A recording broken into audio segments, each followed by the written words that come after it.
নমো ভগবতে বাসুদেবায়। শ্রীমদ্ ভগবদ গীতা প্রথম অধ্যায় শ্লোক নম্বর 25। ভীষ্ম দ্রোণ প্রমুখ তো সর্বেষাং চ মহীক্ষিতাম উবাচ পার্থ পশ্য এতান সমবেতান কুরুনীতি। অর্থাৎ ভীষ্ম দ্রোণ প্রমুখ পৃথিবীর অন্য সমস্ত নৃপতিদের সামনে ভগবান শ্রীকৃষ্ণ বললেন, হে পার্থ, এখানে সমবেত সমস্ত কৌরবদের দেখো। শ্লোক নম্বর 26।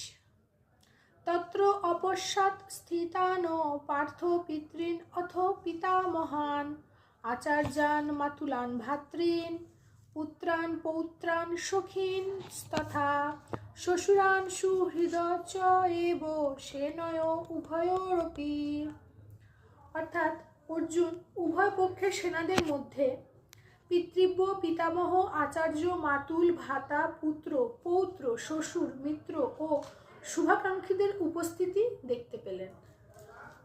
রাধে রাধে।